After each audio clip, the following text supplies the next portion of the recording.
যত কষ্ট হবে, টাকা পয়সা নেই, বাড়িতে অনুমতি দিচ্ছে না, এগুলো হয়তো স্ত্রী ভক্ত হলে স্বামী বাধা দেয়। যারা ভাগ্যবতী তাদের ভক্ত স্বামী হয়। এখন ভক্তের উচিত যে অভক্ত তাকে ভক্তে পরিণত করা। স্বামী যদি মাতাল হয়, স্বামী যদি চরিত্রহীন হয়, স্বামী যদি অভক্ত হয়, তাহলে সহধর্মিণী কাকে বলে? যে স্বামীর ধর্মে সহায় হয়। কীর্তনে আসনে নিয়ে আসুন, জীবনে বৃন্দাবন যেতে চাই না বলে বলে আরে বাবা পাথর ক্ষয়ে যায়, হয়নি? হ্যাঁ, তা পাথর ক্ষয়ে যায়, হৃদয় গলবে না? আর এই কর্মটি যদি আপনি করতে পারেন, আপনার স্বামীকে যদি আধ্যাত্মিকতায় নিয়ে আসতে পারেন, তাহলে আপনি যথার্থ সহধর্মিণী। এটাই নিয়ম। আপনার যত কষ্ট হবে ব্রজদর্শনে, জানবেন রাধারানী আপনাকে কৃপা করছেন। কারণ ভক্তি জগতে ভক্ত জীবনে কষ্টটাই সর্বশ্রেষ্ঠ আনন্দ।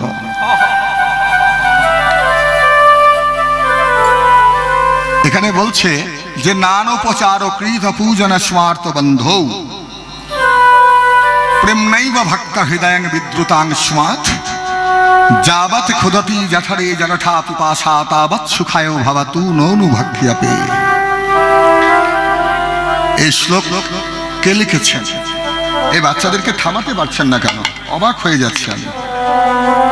এই শ্লোকের রচয়িতা হচ্ছেন রায় রামানন্দ। যখন সাধ্য সাধন তত্ত্ব আলোচনা হয়, তখন মহাপ্রভুর সাথে তার যে 7 দিন সময় অতিবাহিত হয়েছিল সাধ্য সাধন তত্ত্ব আলোচনায়, ভক্তি জগতের একদম উচ্চ পর্যায়ের আলোচনায়, তখন রায় রামানন্দ এই শ্লোক বলেছিলেন। কি সুন্দর ব্যাখ্যাটা শুনুন মায়েরা। কীর্তন সম্পদ, এখানে আনন্দ থাকবে, কিন্তু সেই উচ্ছৃঙ্খলতা নয়, আনন্দটা প্রেমানন্দ। আপনার নয়নে জল আসবে, আপনি কাঁদবেন, কিন্তু সেটা আনন্দাশ্রু, আনন্দের চোখের জল। কারণ ভগবানের কাছে যদি কেউ সুখ চায়, ভগবান তাকে সুখ দেয় না। সুখে সবাই কৃষ্ণকে ভুলেই যায়, কিন্তু দুঃখ দিলে তখনই সবাই ভগবানকে মনে রাখে। যে মানুষটার জীবনে কোনোদিন ভগবানকে ডাকেনি, পুজো দেয়নি, প্রণাম করেনি, সেই মানুষটার একমাত্র সন্তানকে যদি আইসিইউতে ভর্তি করে দেয় নার্সিং হোমে, আর 20 লাখ টাকা জমা দিয়ে ডাক্তার তখনও যদি বলে যে আমার কিছু করার নেই, ডাক্তারও বলে যে ডাক্তারে, তখন সেই মানুষটা নার্সিং হোমের কোণে পড়ে পড়ে ভগবানকে বলে, প্রভু আমার সন্তানকে তুমি বাঁচিয়ে দাও, আমি জানি তুমি সর্বশক্তিমান, কৃপা করো, আমি তোমার দুষ্ট ছেলে, সন্তান পাপ করলে, অন্যায় করলে বাবা মা তো তাকে ফেলে দেয় না, শাস্তি দেয়, আমাকে শাস্তি দাও, কিন্তু আমার সন্তানকে তুমি বাঁচিয়ে দাও। সারা জীবন যে কৃষ্ণ কথা শুনল না, সে হরি কথা শুনল না, সেই মানুষটা ভগবানকে ডাকে। আমার উদ্দেশ্য এটাই যে ভক্ত জীবনে ব্যথাটাই আনন্দ। আপনার প্রচুর পিপাসা পেয়েছে। এখানে শ্লোকের অর্থটা আমি একটু বলে দিই। বলছে নানোপচার কৃত পূজন স্মার্ত বন্ধৌ। আপনি ট্রেনের মধ্যে যাচ্ছেন, আপনার কাছে কিছুই নেই, কিন্তু আপনি প্রতিদিন পুজো করেন। 3-4 দিন ধরে আপনি যাচ্ছেন সফরে, কিন্তু পুজো করতে গেলে কি লাগে? ও মায়েরা, ভগবানের পুজো করতে গেলে কি লাগে?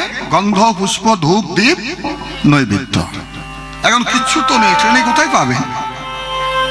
তখন উপাচার না থাকলেও মন তুলসী ভক্তি চন্দনার নয়ন বাড়ি দিয়ে তার চরণ পূজা করে দাও।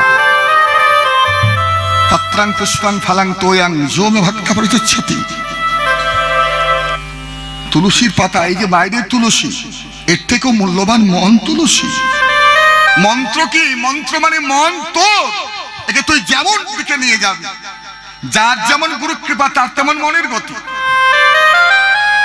মন হচ্ছে মাছির মতো, মাছি পায়খানা তো বসে, প্রস্রাবে বসে, নোংরা জিনিসে বসে, আবার সে মাছি পরমান্নেও বসে, প্রসাদে বসে।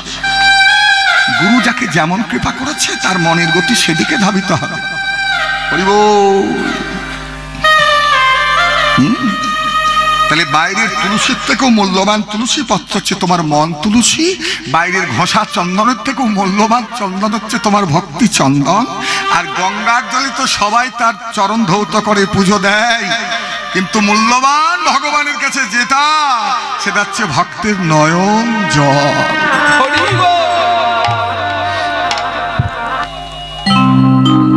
নানোপচার কৃত পূজন স্মার্ত বন্ধু প্রেম নৈব ভক্ত হৃদয় বিদ্রুতাং স্মার্ত। আপনি যত কিছুই দিন, যা কিছুই দিয়ে পুজো করুন, হৃদয়ে প্রেম না থাকলে কিন্তু যথার্থ পূজা হয় না। যেমন আপনার প্রচন্ড খিদে পেয়েছে, যাবৎ ক্ষুধাতি জঠরে জঠা পিপাসা, প্রচন্ড খিদে পেয়েছে, আপনি খাদ্য গ্রহণ করুন। কিরে, খিদেতে রসগোল্লা কেমন লাগবে? কি সুন্দর লাগবে।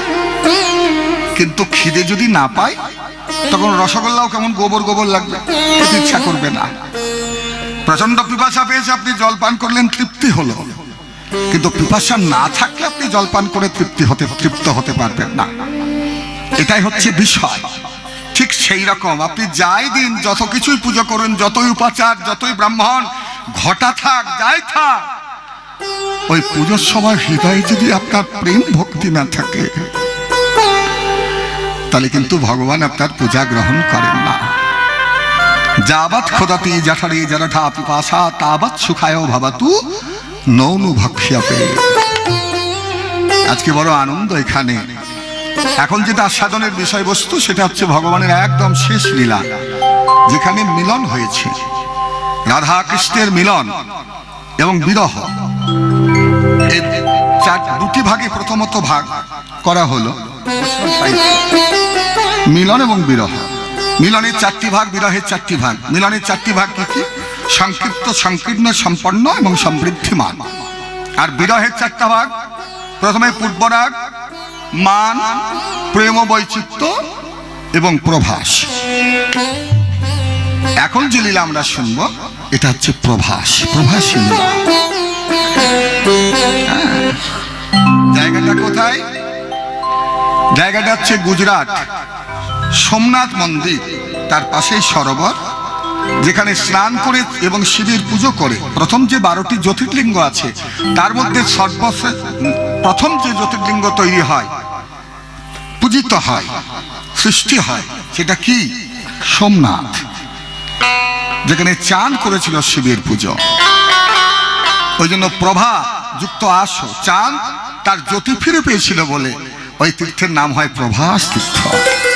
সেখানে ভগবান যজ্ঞ করবেন, সবাইকে আমন্ত্রণ করবেন, সবাই আসবে, বৃন্দাবন থেকেও সবাই আসবে। এবং সেখানে যে মহামিলন, তার ভিতরে অনেক কিছু ঘটনা, অনেক কিছু শুনতে পাবেন। হ্যাঁ, তাহলে দেখুন বৃন্দাবনে কি দশা।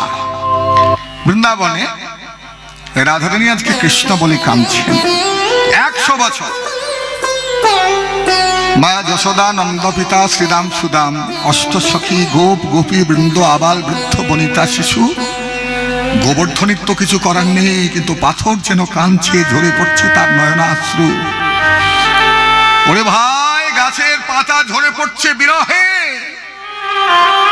আর এত এত এত নয়ন জল, পশু পক্ষী কীট পতঙ্গ লতা গুল্মের নয়ন জল আজকে যমুনা একদম কানায় কানায় বইছে।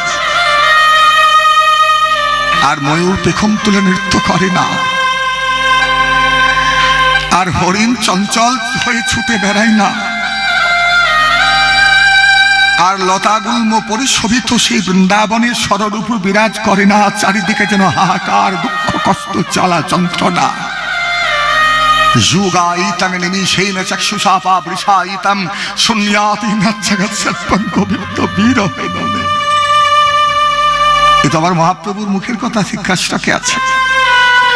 কৃষ্ণের বিরহ যেন রাধারানীর কাছে এক পলকে 1 যুগ মনে হতে লাগলো। দশম দশা, লালসা, উদ্বেগ, জাগর্জা, তানব, জরিমা, বৈরাগ্য, ব্যাধি, উন্মাদ, মোহ এবং মৃত্যু। তাহলে 100 বছর, এক পলককে যদি 1 যুগ মনে হয়, তাহলে 100 বছর কি কষ্টে রাধারানী কাটিয়েছে।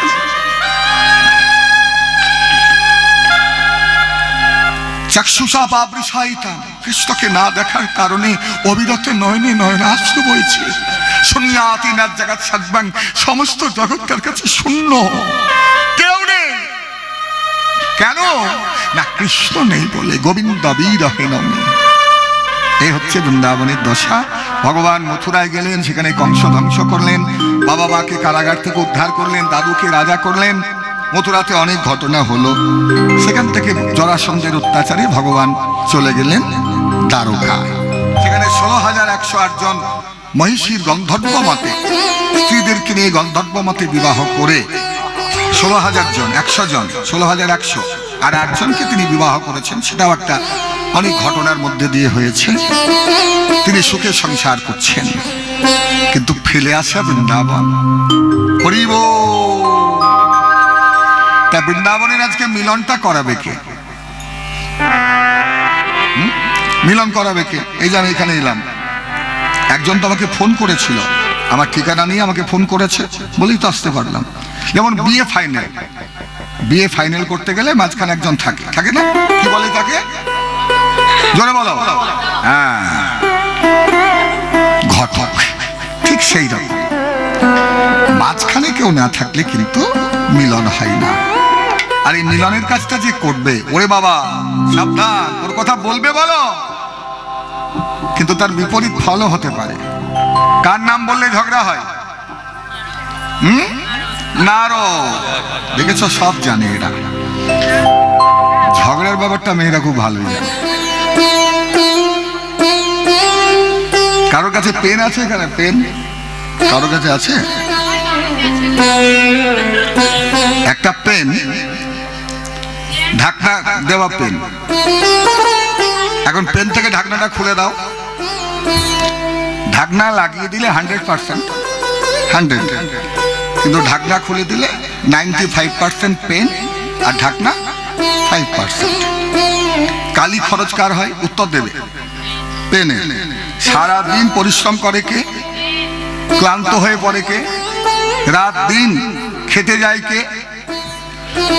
পেন। আর সারাদিন পর যখন একটু বিশ্রাম হয় তখন ঢাকনাটা তার উপরে চাপিয়ে দেওয়া হয়। সারাদিন ছেলেরা খেটে মরে, আর যখন সন্ধ্যাবেলা আসে তখন, এবার যখন দেখানোর সময় হয়, আপনি পকেটে যখন পেনটাকে রাখবেন তখন কি হবে? পেনটা দেখা যাবে না, কাকে দেখা যাবে? এটাই হচ্ছে বিষয়। হাইলাইট কাদের হচ্ছে সেটা দেখো। যাই হোক, নারদ মুনি, সেই নারদ মুনি বিরাজন্ত হাতে নিয়ে ভক্তির অন্বেষণ করতে বেরিয়েছে, কিন্তু কোথাও আর ভক্ত দর্শন হচ্ছে না। তাই একটা জায়গাতে বসে বসে গোবিন্দের নাম গাইছে। হ্যাঁ, ভগবানের নাম গাইছে, কি সুন্দর ভাবে গোবিন্দের নাম গাইছে। জয় নাম নিরঞ্জন হে দুঃখ ভঞ্জন শ্রী রাধিকা নায়কা নবঘনশ্যাম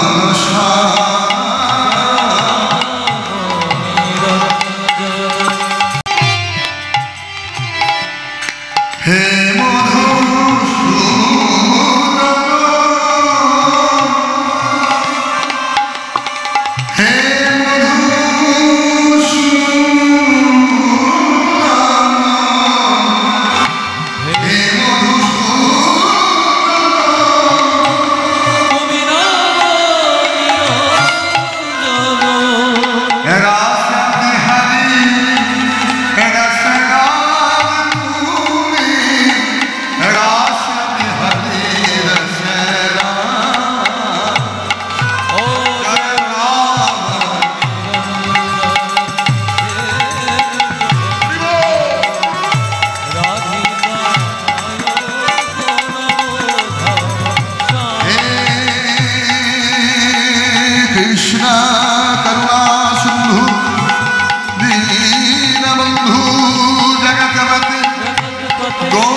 জায়গায় শুধু শুধু এলাম। সত্যি কথা বলছি, মিথ্যা নয়। আনন্দই নেই, উন্মাদনা নেই, উল্লাস নেই।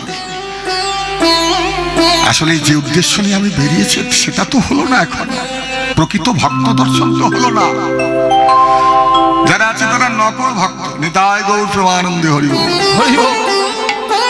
ওরা সাজা ভক্ত, কিন্তু প্রকৃত ভক্তের সন্ধান আমার চাই। এখন প্রকৃত ভক্ত কোথায় আছে তার সন্ধান পেতে নারদ মুনি চিন্তা করছেন কোথায় যায়। ওগো এক কোলে বসিয়া চিনতে মনে মনে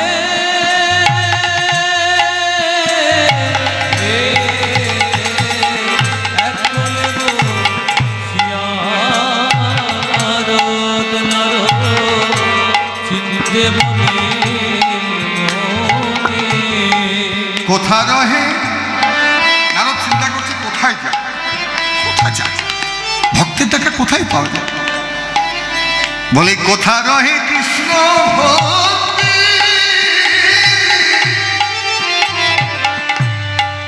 ও গোয়া আমি পাইব কেমনে। কোথা রহে কৃষ্ণ ভক্তি,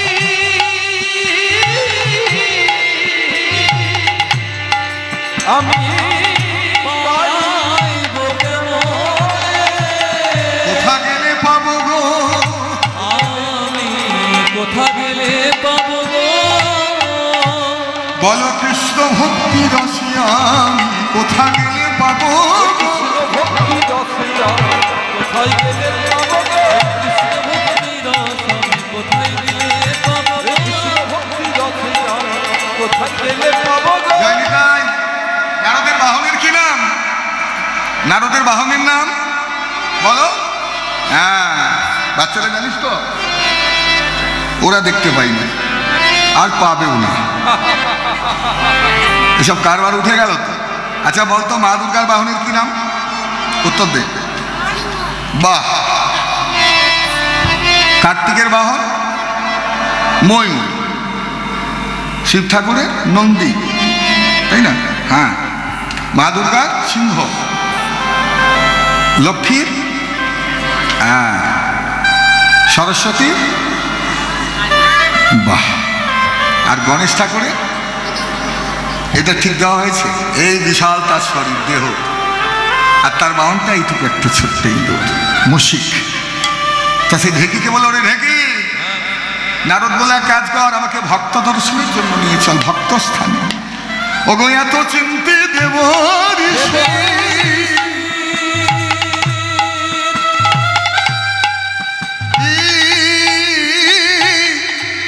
ওই ঢেকিতে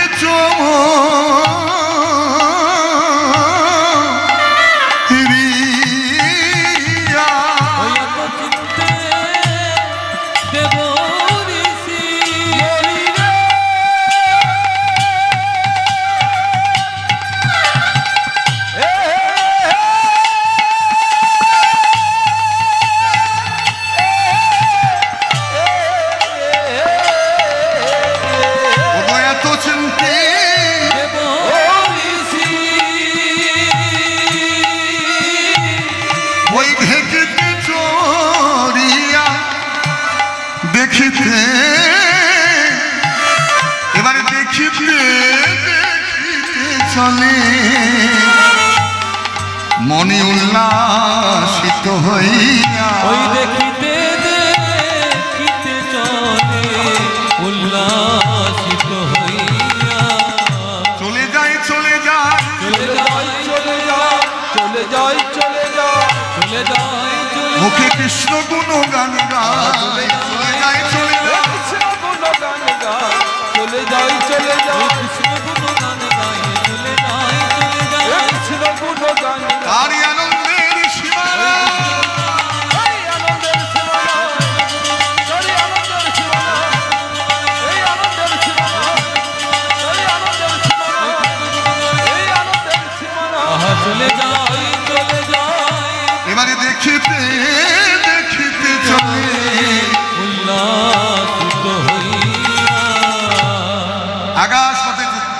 দেখতে দেখতে চলেছে বৃন্দাবনের মাঝখানে ঢেকি বাহনে,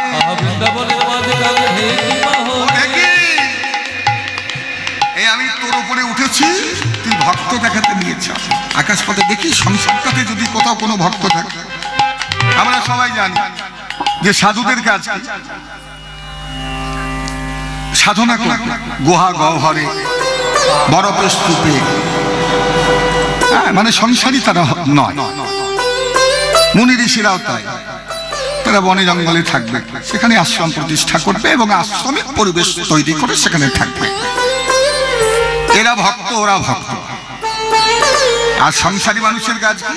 ছেলে পেলে মানুষ করবে, সংসার করবে, স্ত্রীর প্রতিপালন করবে, পিতামাতার সেবা করবে, পাড়া প্রতিবেশীদের সঙ্গে একত্রিত হয়ে থাকবে। এটাই নীতি, এটাই নিয়ম। কিন্তু সংসারীরা যে ভক্ত হতে পারে, কি হতে পারে? সংসারী অথচ বৈরাগ। কে ছিলেন? মা সীতার মায়ের কি নাম? এই বাবার কি নাম? জনক, রাজা জনক। তিনি সংসারী অথচ বৈরাগ। বৈরাগ্য কাকে বলে? বিষয়সু অনাসক্ত। এই যে আমাদের 10টি ইন্দ্রিয়, চক্ষু কর্ণ নাসিকা জিহ্বা ত্বক বাক পানি পাদ পায়ু উপস্থ, এদেরকে কৃষ্ণময় করতে হবে। ইন্দ্রিয় যাদের মনের বশ, মন যেটা বলবে ইন্দ্রিয় শুনবে। এই সাধনায় সিদ্ধি লাভ করতে পারলে আপনি কিন্তু প্রকৃত বৈরাগ। যেমন চোখ আকর্ষিত হয় রূপে, কান আসছে শব্দে, নাক গন্ধে, ত্বক স্পর্শে, জিহ্বা স্বাদে। কিন্তু মন চোখকে বলবে তুই দেখিস না, কানকে বলবে শুনিস না, জিহ্বাকে বলবে কুপথ্য কুখাদ্য গ্রহণ করিস না, নয়নকে বলবে অন্য কোনো কিছু দেখিস না, একমাত্র গোবিন্দকে দেখ, ভক্ত দর্শন কর, ভক্তের চরণ দর্শন কর। এই 10টি ইন্দ্রিয়কে যদি কেউ বশীভূত করতে পারেন মনের, তবে তিনি বৈরাগী। ওটা মালা পড়লেও আসে, মালা না পড়লেও আসে।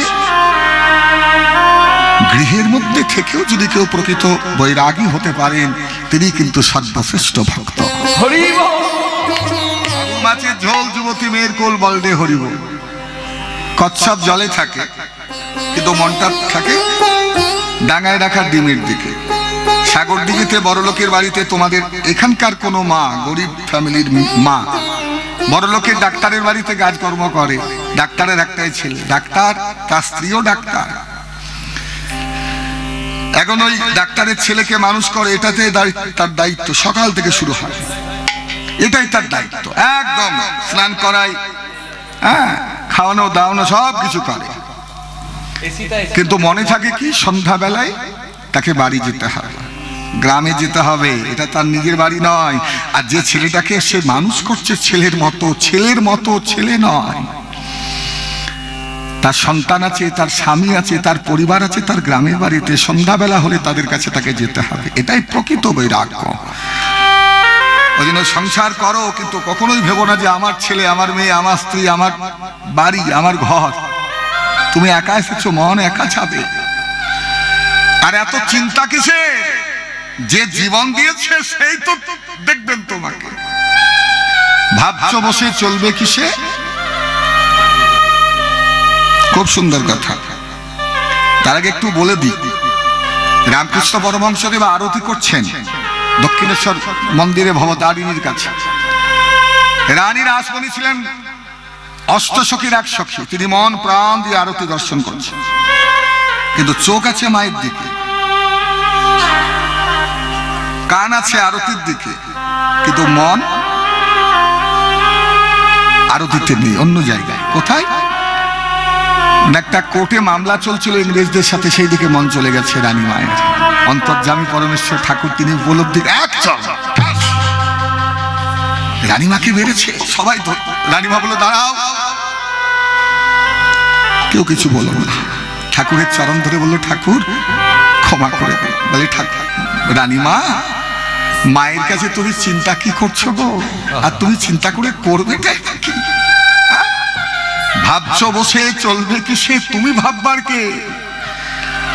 আরে যার ভাবনা সে ভাবে, যার ভাবনা সে ভাবে। তুমি ভাবো শুধু তাকে, তাকে আমরা সঠিকভাবে ভাবতে পারি না। ওই জন্য আমাদের এত দুর্গতি। এই সংসারের থেকেও যদি একমাত্র কৃষ্ণ ভাবনায় কেউ থাকতে পারেন, তার মন কৃষ্ণচরণে, শরীর সংসারের সেবায় থাক, কিন্তু মন যে গোবিন্দাচরণে দিতে পারে, তিনি কিন্তু প্রকৃত ভক্ত। জয় গৌর হরি বল। তা সেই নারদ মুনি করেছে কি না, ঢেকির উপরে উঠেছে আর চলেছে। হ্যাঁ, বৃন্দাবনের মাঝখানে ঢেকি বাহনে,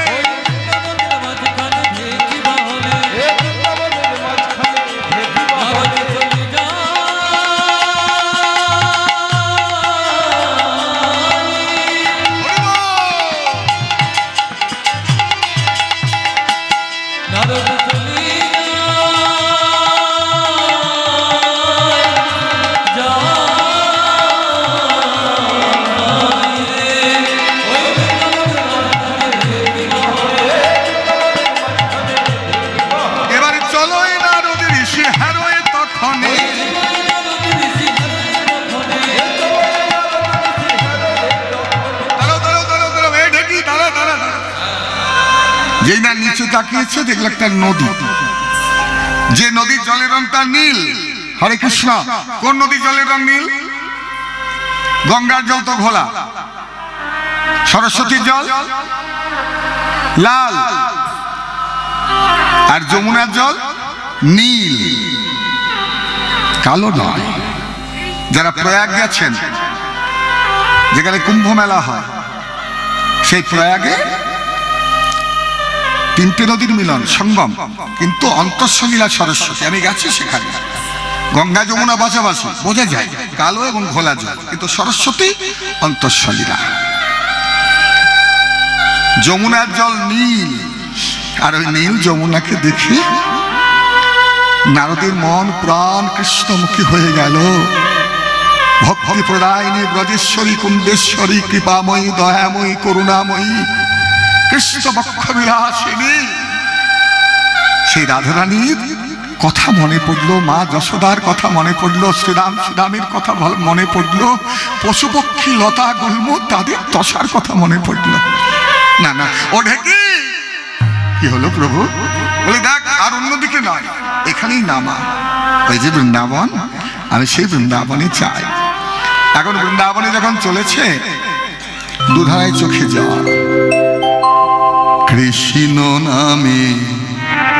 সবাই একটু হাত জোড় করবো, আমি সবাইকে বলছি, এসব খুব ভক্তি জগতের উচ্চাঙ্গ গান। কৃষ্ণ নামে কাঁদবে কবে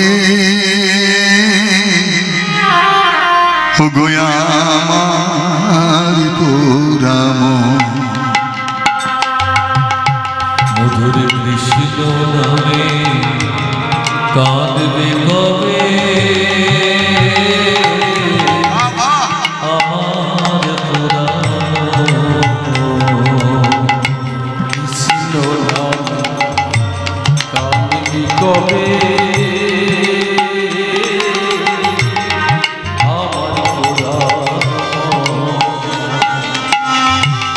এবারে কবে যাব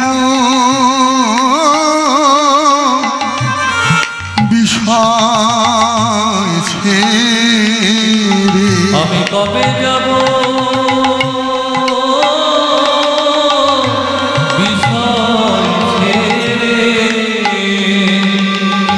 ওই মধুর বৃন্দাবন, কৃষ্ণ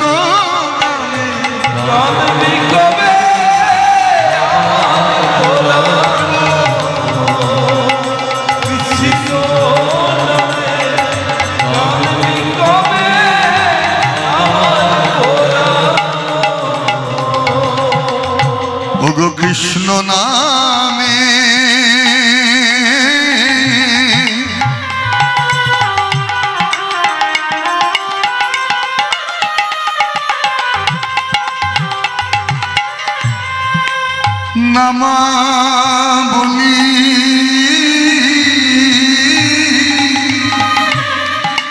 পড়ব কবে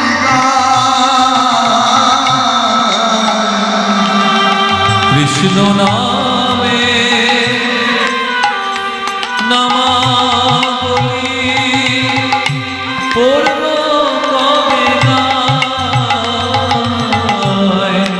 ও গো রাধে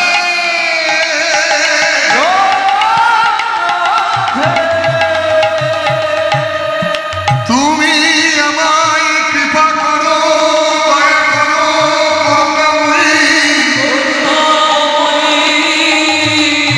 যেন তোমার ধামে বৃন্দাবনে মধুর ব্রজধামে যেন কৃষ্ণ বলে নয়ন জলে ভাসতে পারি।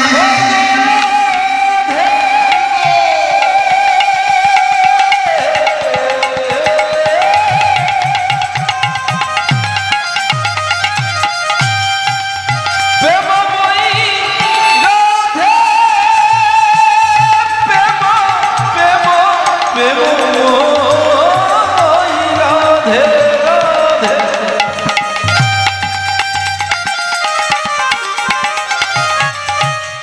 আমায় কৃপা করো ওগো রাধে। আমি যেন কৃষ্ণ বলে কাঁদতে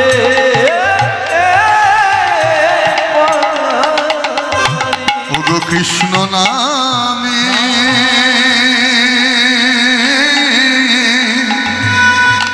ওই নামাবলি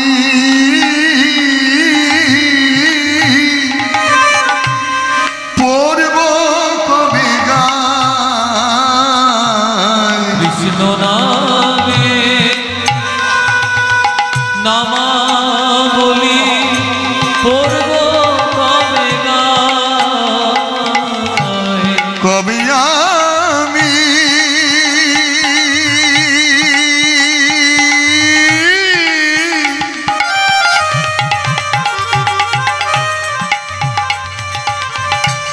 প্রাণ জুড়াবো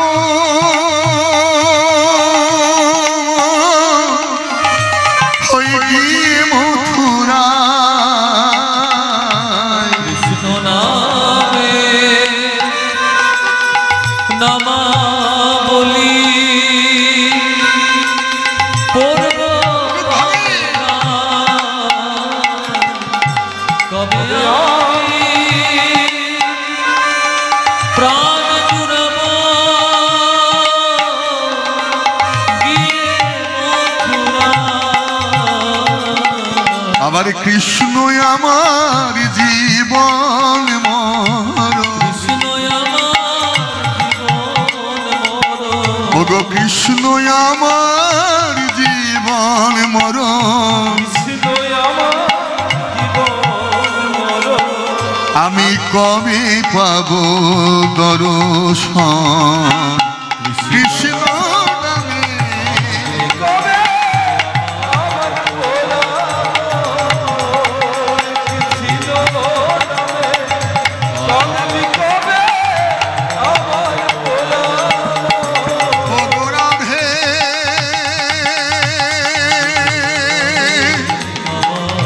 ও গো রাধে ও গো রাধে ও গো রাধে।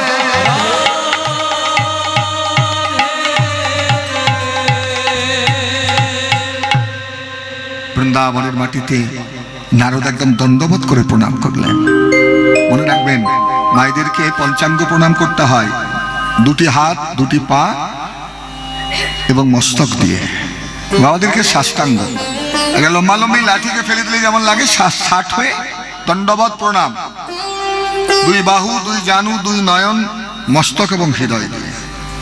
এক হাতে যে অনেকে প্রণাম করে, এখনকার পিতামাতার শিক্ষা নেই বলে এক হাতে প্রণাম করলে পূর্বজন্মের অর্জিত যদি কিছু পুণ্য থাকে সেটা নষ্ট হয়।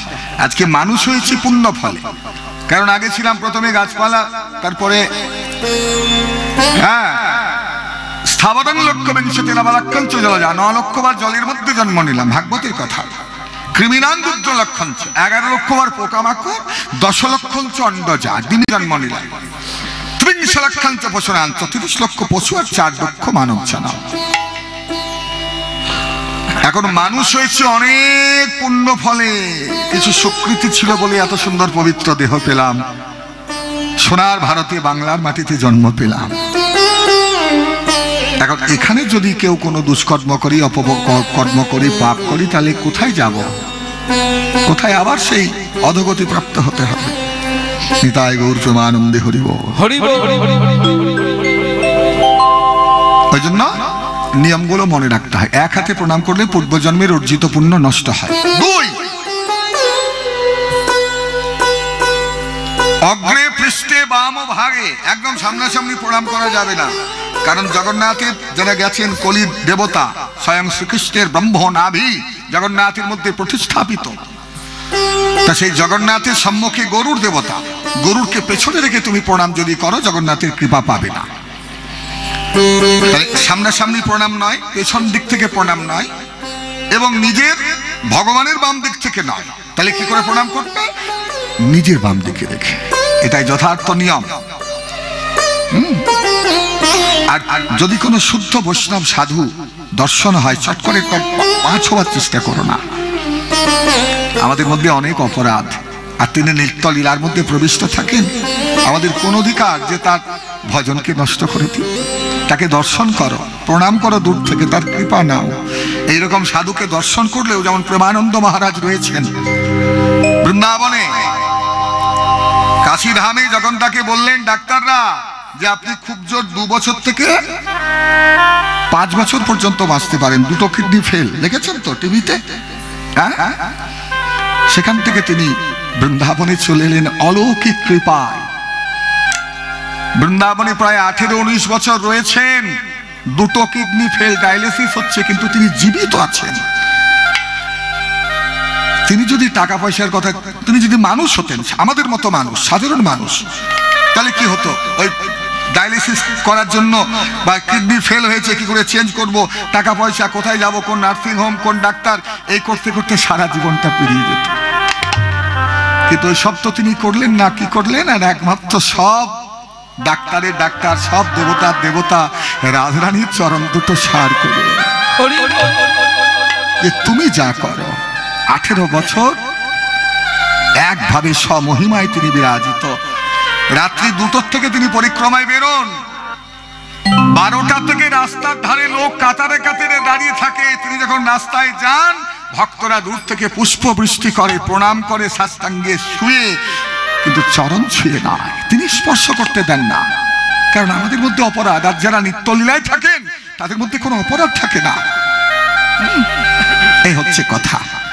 নারদ মুনি সাষ্টাঙ্গে শুয়ে প্রণাম করলেন, আর প্রণাম করার পর তার শরীরটা জ্বলতে লাগবে। কি অদ্ভুত জ্বালা, গোটা শরীর, হাত পা পিঠ কোমর জ্বলছে। কেন জ্বলছে? কেন আমার শরীর জ্বলছে? তবে আমি কোনো অপরাধ করলাম? ও গো রাধে, ও গো রাধে, ও গো কৃপাময়ী, ও গো রাধে,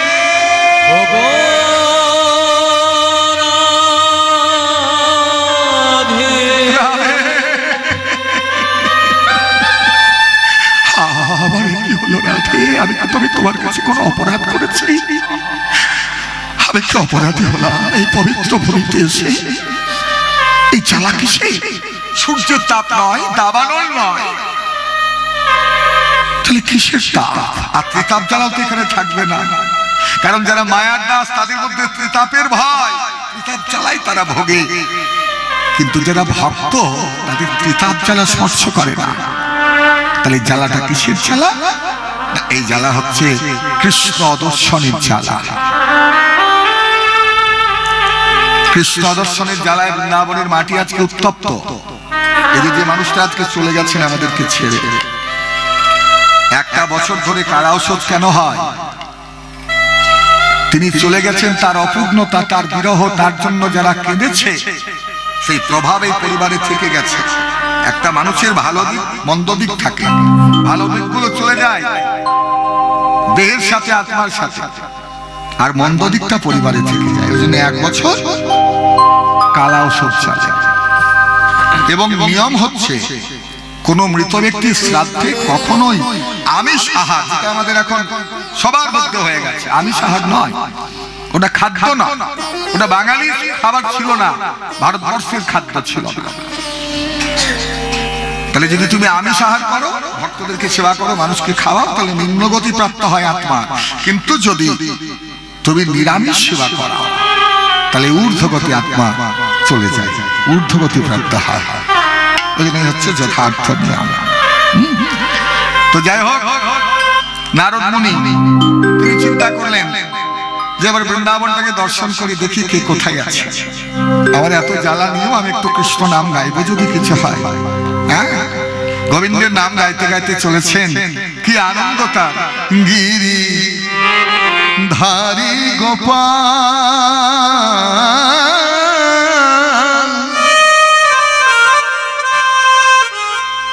ব্রজ গোপদুলা গয় অপরূপ লীলা তব তরুণতমা। গিরি ধারি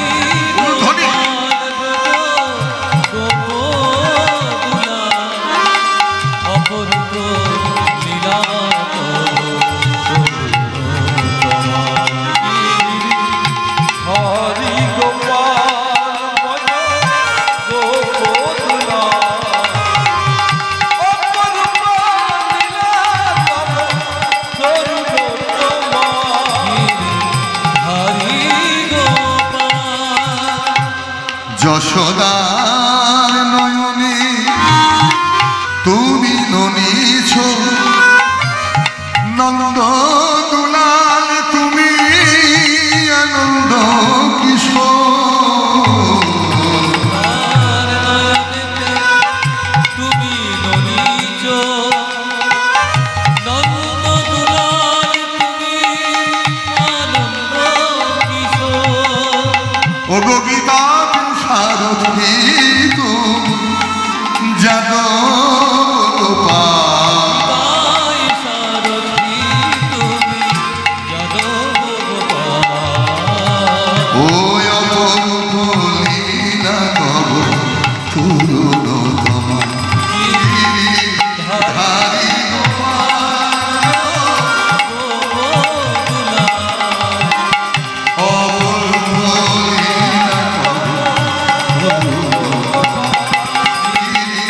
ধারি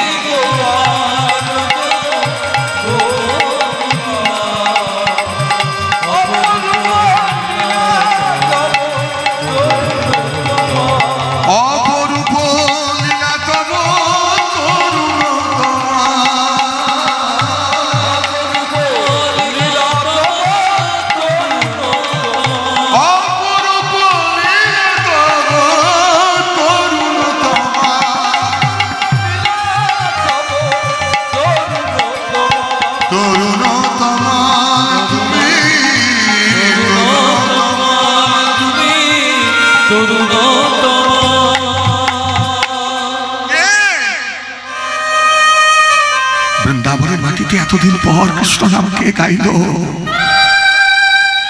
যে প্রাণ, যে হৃদয় মর্মাহত ছিল দুঃখে কষ্টে জ্বালা যন্ত্রণা কৃষ্ণ দর্শনের কারণে, যেন সবাই আবার পুনরুজ্জীবিত হলো, মরা গাঙে যেন বান এলো। কেন কেন না? বৃন্দাবনে কৃষ্ণ নাম নারদ মুনি গাইলেন বলে। আস্তে আস্তে কি হয়েছে?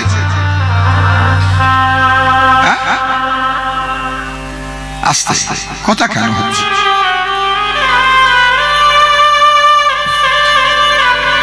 না কোমর কটকট করছে নাকি? ঘুম পেয়ে গেছে? সবকিছু সময় পাবে, কিন্তু হরিকথা চলে গেলে পাবে না। আমার খুব মনে পড়লো এখানে এসে এই মুহূর্তে যে একটা জায়গায় ঝাড়খণ্ডে আমি কীর্তন করছিলাম, নাম বলবো না, যদি কেউ থাকে বলা যায় না তো, আমি তো জানি না কে কোথাকার মানুষ, বলে দিই যে কীর্তন গাইছি তখন প্রায় শীতের দিন। হ্যাঁ, ওই কীর্তন ভাঙতে প্রায় 10টা সাড়ে 10টা বাজলো। যাই হোক, তবে কীর্তন যখন শুরু করলাম এক এক এক এক করে উঠতে শুরু করেছে। বাঙালি তো নয়, হিন্দুস্তানি, বিহারি, তারা কীর্তন বুঝতে পারছে না, উঠে চলে গেছে। শুধু এক ঠাকুমা কিন্তু তিনি থেকে গেলেন। বললাম একেই গান শোনাই, ভালোই হলো। 4 ঘন্টা কীর্তন গাইলাম ওই একটা শ্রোতার জন্য। 4 ঘন্টা পর ঠাকুমার কাছে গিয়ে বললাম যে আপনি খুব বড় ভক্ত। বলি কেন বাবা? বলে এই যে 4 ঘন্টা আপনি বসে কীর্তন শুনলেন, ভক্ত না হলে কেউ বসে থাকে না, আপনি খুব বড় ভক্ত। সে বলো বাবা আমিও চলে যেতাম, কিন্তু আমি যেতে পারলাম না। বলি কেন যেতে পারলেন না কেন? কে বাধা দিয়েছে আপনাকে? বলে কেউ বাধা দেয়নি, আসলে যেখানে কীর্তন হচ্ছে সেখানে যে শতরঞ্জিটা পাতা আছে ওটা আমাদের শতরঞ্জি, ওটাকে নিতে হবে না। আমি চলে গেলে শতরঞ্জি আবার কাল সকালবেলা কে কোথায় কোন দিকে নিয়ে চলে যায়, বৌমার কাছে বকা খেতে হবে। ওই জন্য সবার আগে আমি চলে যেতাম যদি শতরঞ্জিটা আমাদের না ঘর থেকে আনতো। নিতাই গৌর প্রেমানন্দে হরি বল।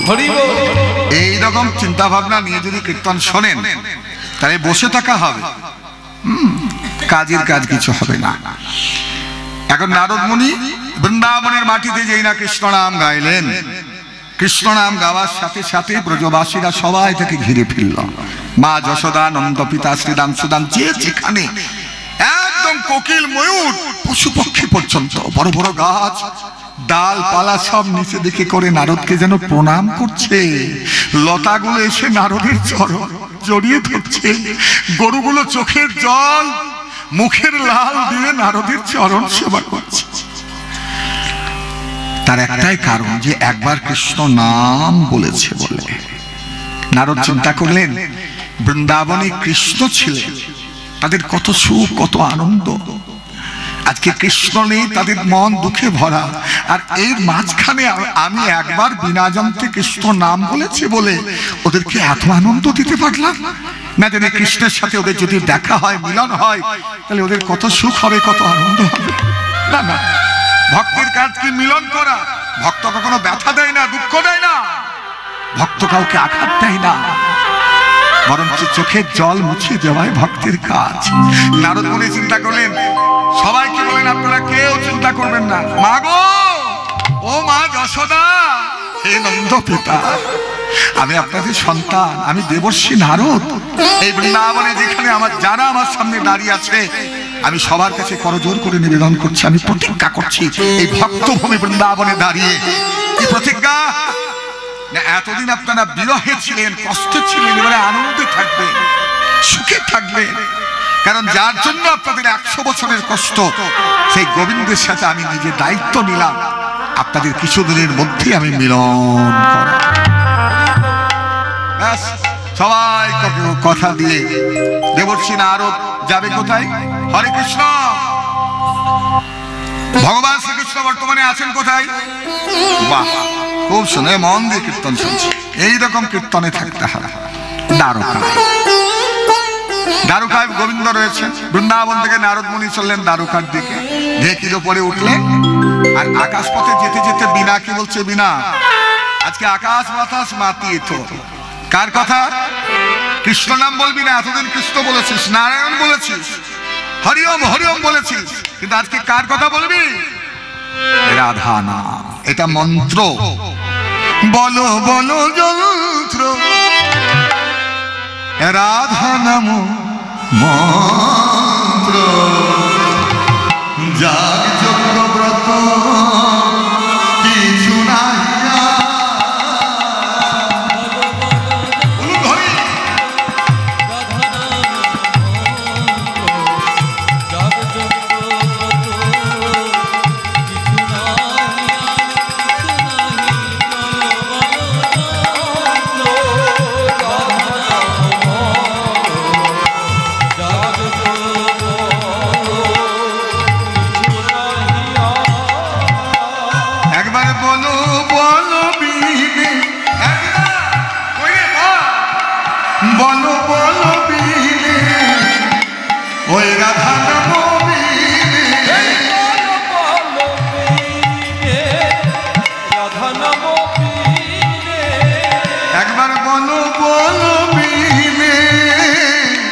রাধা নাম বিনে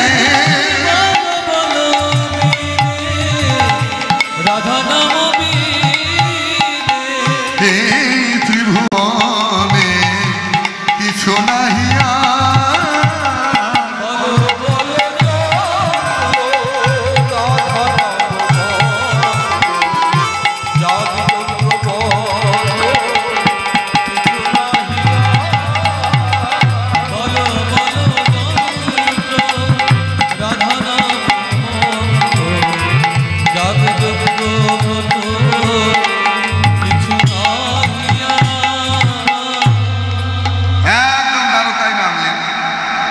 দিঘির থেকে নেমে বীণাকে অনুরোধ করে বললেন, বীণা এতদিন কৃষ্ণ নাম বলেছিস, হরি নাম বলেছিস,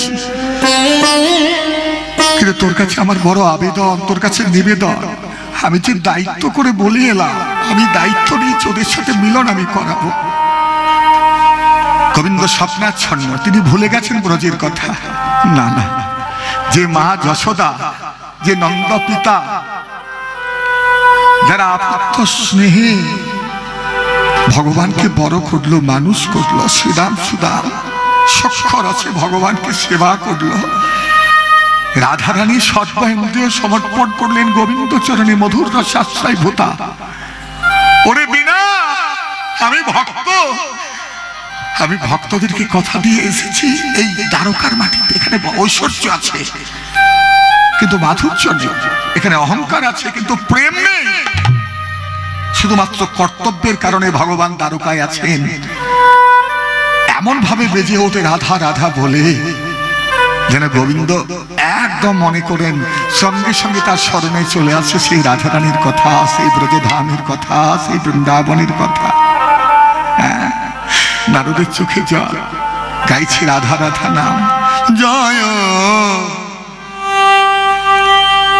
গাইছে রাধা নাম, বৃন্দাবন বিলাসিনী রাধে, বৃন্দাবন বিলাসিনী রাধে,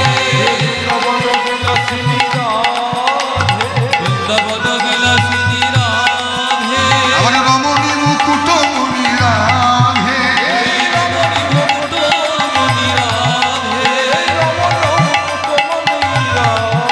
জয় মহাভাব স্বরূপিণী রাধে, মহাভাব স্বরূপিণী রাধে, মহাভাব স্বরূপিণী রাধে, মহাভাব স্বরূপিণী রাধে, আমার বৃন্দাবন বিলাসিনী রাধে, বৃন্দাবন বিলাসিনী রাধে, বৃন্দাবন বিলাসিনী রাধে, ওই বৃন্দাবন বিলাসিনী রাধে। যেই না দ্বারকার মাটিতে নারদ মুনি রাধা নাম গাইলেন, রাধা নাম গাইলে প্রাণ গোবিন্দ আমার গোবিন্দ আমার সিংহাসন ত্যাগ করে গোবিন্দ আমার রাস্তায় এসে দাঁড়ালেন। দাঁড়াইলে গোবিন্দ ভগবান মনে মনে ভাবেন, এ নাম তো দ্বারকার নয়, মথুরার নয়, এ নাম তো গোলকের নয়, বৈকুণ্ঠের নয়, বৈকুণ্ঠের নয়, এই নামে যেন সে ব্রজের মতো নাম যেন সে ব্রজের মতো, নাম যেন সে ব্রজের মতো,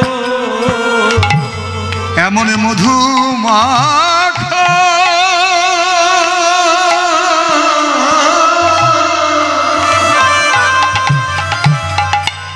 মধুমাখা রাধা নাম, নাম যেন ব্রজের মতো, ওই মধুমাখা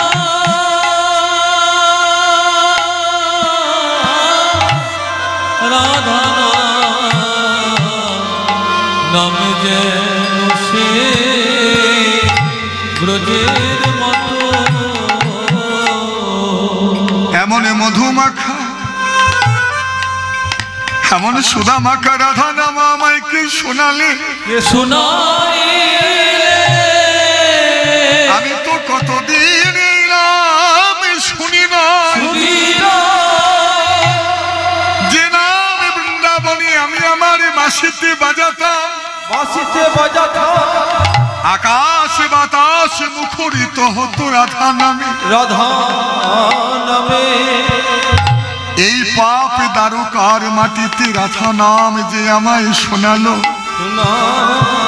রাধা নাম শুনি আমি তো ছিলাম দ্বারকার রাজা, কিন্তু এই দেখো আমি দ্বারকার রাজ সিংহাসনে পরিত্যাগ করে আমি তো রাজ রাস্তায় এসে দাঁড়িয়েছি। কারণ যে নাম প্রেম মাখা মধু মাখা, যে নাম ভগবানকে শান্তি দেয়, আনন্দ দেয়, প্রেম প্রদায়িনী ভক্তি প্রদায়িনী রাধা নাম যে আমায় শোনালো। সে যে জন্মের মতো কিনে নিল, জন্মের মতো কিনে নিল, জন্মের মতো কিনে নিল। হে রাধা নাম আমার যে শোনাইল, জন্মের মতো কিনে নিল। যে শোনালো পথের ভিখারি আমায় করে দিল,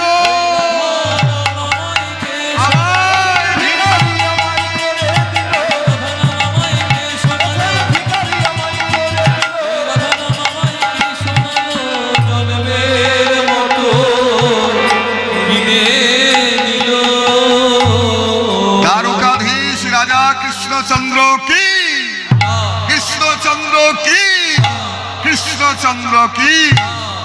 কে? নারদ মুনি। ও বাবা, কত আমার সৌভাগ্য দেখেছ, রাধা নাম বলতে বলতে নারদ মুনি এসেছে। কই গো রুক্মিণী, সত্যভামা, লক্ষ্মণা, নাগরাজিতি, হ্যাঁ তোমরা কোথায়? আরে বাবা জল, শঙ্খ কোথায়, জল কোথায়? বাজাও, উলুধ্বনি দাও, শঙ্খধ্বনি করো, জলধারা দাও। একজন দেবর্ষির আবির্ভাব হয়েছে এখানে, এসেছেন তিনি কৃপা করে। আসুন, এসেছেন কৃপা করে। যেই না এসেছে অমনি ভগবান দাঁড়িয়ে বলেন, দেখুন আপনার বাড়িতে সেবা নিতে, আতিথ্য নিতে আমি আসিনি, আমি একটা দায়িত্ব নিয়ে এসেছি, সেই দায়িত্ব পালন করব। কি দায়িত্ব? না সবাই তো বলে যে আপনি খুব ভালো বিচার করেন, ন্যায় দণ্ডের কর্তা, আপনি সুবিচারক, এক চুল এদিক ওদিক হবার ভয় নেই, হবে না। কিন্তু আপনারও তো ভুল হচ্ছে, হয়েছে, আপনাকে ভুল ধরানোর লোক কেউ নেই। রাজা তো কেউ সাহস করে বলতে পাইনি, তাই আমি বলতে এলাম। আমি ভক্ত, তাই আপনাকে বলতে এলাম। কি না, দেখুন রাম রাবণের যুদ্ধের পর রামচন্দ্র যজ্ঞ করেছিলেন। এই যে হাতি ঘোড়া মরল, এত ক্ষয়ক্ষতি, প্রাণহানি, তার জন্য ধরিত্রী তাপ নিতে পারছিল না বলে রামচন্দ্র যজ্ঞ করেছিলেন। যজ্ঞের নাম অশ্বমেধ। রামচন্দ্র যজ্ঞ করেছেন, করে আপনি তো কোনো যজ্ঞ করবেন না। অথচ কুরুক্ষেত্রের মূল প্রাণ পুরুষ আপনি, কুরুক্ষেত্রের মূল প্রাণ পুরুষ আপনি। আপনি আপনার আঙুলের ইশারাতে সবকিছু হয়েছে, কই আপনি তো কোনো যজ্ঞ করলেন বলে। কেন? যুধিষ্ঠির করেছে বলে। যুধিষ্ঠির করেছে, যুধিষ্ঠির তার ফল আপনি পাবেন, আপনি তো পাবেন না। আপনাকে যজ্ঞ করতে হবে। তাই রামে রাজা ছিল, অশ্বমেধে যজ্ঞ কইল।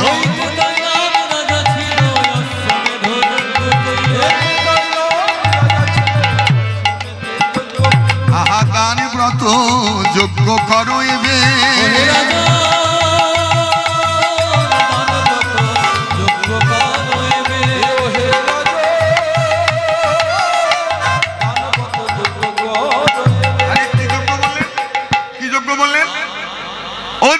কি যজ্ঞ? দান ব্রত। যজ্ঞের উদ্দেশ্য দান করা। আপনি দান করবেন, আর সবাই হাত পেতে সেই দান গ্রহণ করবে। নিয়ম কি? শোনো বলি ওহে রাজন ত্রিভুবন আমন্ত্রণ, আজ শোনো বলি ওহে রাজন ত্রিভুবন আমন্ত্রণ, আবার সবারই তাই করিতে হইবে।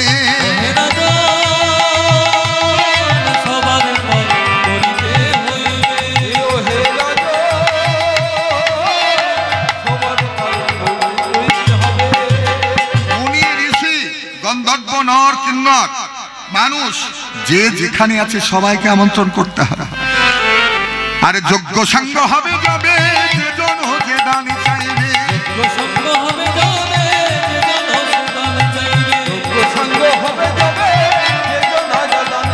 আহা করিবে তাই দানি হাসি মুখে।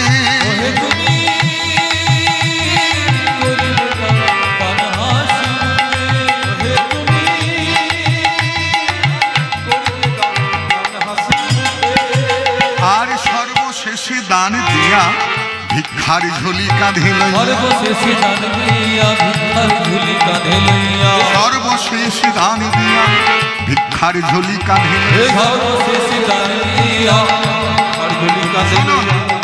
নিয়ম হচ্ছে যারা আমন্ত্রিত অতিথি আপনার কাছে চাইবে, আপনি দান দেবেন। সবার শেষের দান যাকে দেবেন সেই দান সম্পূর্ণ করার পর আপনাকে নিজে ভিখারি হতে হবে। ভিক্ষা মাগি যাবে মন সুখে, ভিক্ষা মাগি যাবে মন সুখে,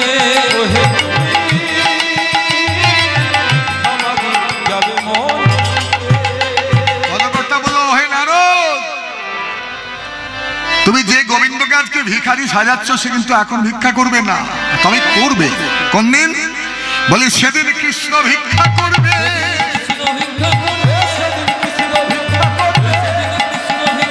সেদিন ব্রজ ছেড়ে নদে যাবে, সেদিন কৃষ্ণ ওই গৌর হয়ে গৌর যুগে,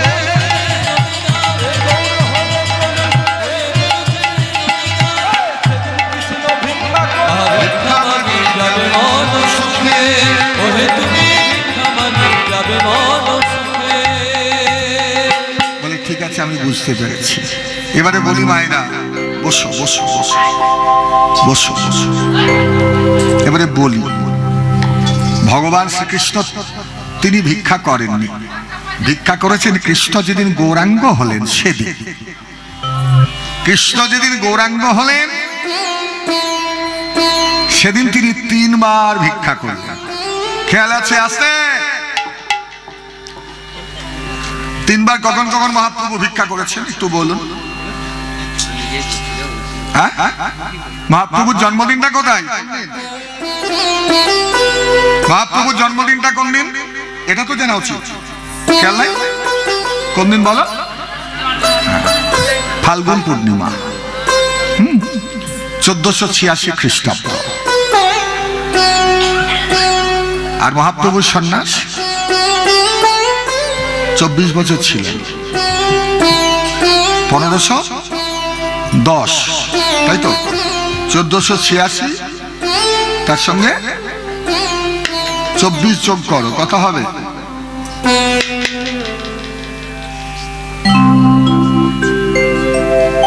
কত হবে? 86 সঙ্গে 24 যোগ করলে